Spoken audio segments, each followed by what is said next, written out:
Halo semua, kami dari kelompok 3 dari kelas AB 4509 ingin mempresentasikan tentang pengelolaan analisis risiko PT Indofood Sukses Makmur Tbk. Anggota kelompok 3 terdiri dari Ladina Andresa, Salsabila Dwi Deli Venika, Marshall Meguel Krisnata Sitompul. Sekarang saya akan memberi penjelasan singkat tentang PT Indofood Sukses Makmur. PT Indofood Sukses Makmur Tbk ini merupakan perusahaan yang berbasis di Indonesia yang utamanya bergerak dalam industri pengolahan makanan.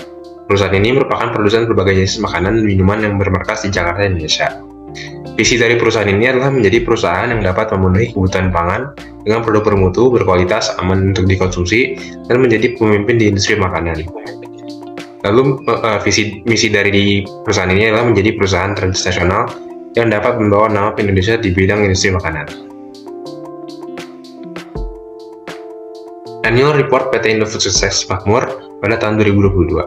Berdasarkan laporan keuangan di atas, dalam 5 tahun terakhir, pada tahun 2018 hingga 2022, PT Indofood Sukses Makmur mengalami kenaikan pada jumlah pendapatan setiap tahunnya. Yang dimulai dari laporan pendapatan pada tahun 2018 yang memiliki pendapatan sebesar 73,39 triliun. Sampai pada tahun 2022 mengalami kenaikan yang signifikan, di mana memiliki pendapatan sebesar 11,50% atau 110,83 triliun.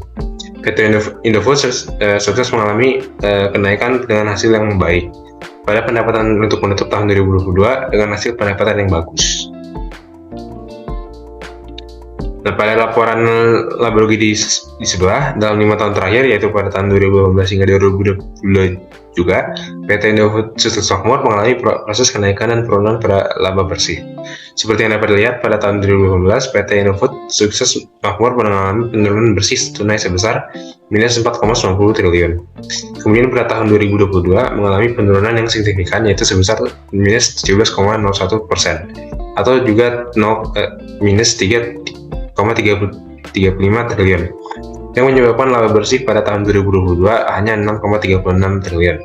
Ini disebabkan karena kerugian selisih kurs. Pada laporan neraca juga, dalam 5 tahun terakhir, yaitu pada tahun 2018 hingga 2022, PT Indofood Sukses Makmur mengalami kenaikan aset sebesar 0,65%, di mana pada tahun 2021 total aset sebesar 179,27 triliun. Ini meningkat pada tahun 2022 sebesar 180,43 triliun. Dikarenakan perekonomian pada tahun 2022 sudah mulai pulih serta meningkatnya ketersediaan yang berhubungan dengan kenaikan harga-harga komoditas, dan juga dikompensasi yang lebih rendah dan setara kas dari pembayaran yang retensi terkait akuisisi PCL dan jatuh tempo. Pada laporan neraca dalam 5 tahun terakhir, yaitu pada tahun 2018 sampai 2022, PT Indofood Sukses Makmur mengalami penurunan liabilitas sebesar minus 5,93%, di mana pada tahun 2021 total liabilitas sebesar 92,29 triliun dan menurun pada tahun 2022 menjadi 86,81 triliun, dan total ekuitasnya naik 7,6% ke 93,62 triliun. Berdasarkan grafik tersebut, dilakukan analisis teknikal menunjukkan posisi bearish bahwa pada tahun 2020 mengalami penurunan yang disebabkan oleh pandemi COVID-19, di mana harga saham dari 8.023 per share menjadi 6.800 per share pada tahun 2021. Lalu pada tahun 2022 kembali mengalami penurunan menjadi 6.425 per share, namun pada tahun 2023 mengalami kenaikan yang signifikan menjadi 7.350 per share karena pemulihan ekonomi global.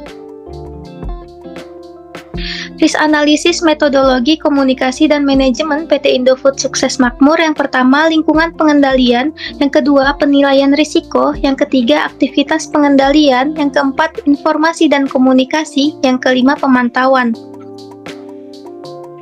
Risiko-risiko bisnis pada PT Indofood Sukses Makmur Tbk yang berpotensi memberikan dampak negatif yang signifikan. Yang pertama, risiko keamanan pangan.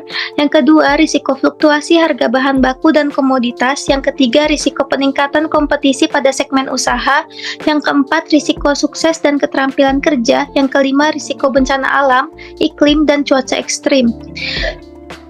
Risiko keuangan PT Indofood Sukses Makmur Tbk terdiri dari risiko suku bunga, risiko mata uang asing, risiko kredit, risiko likuiditas, risiko harga komoditas, dan piutang plasma.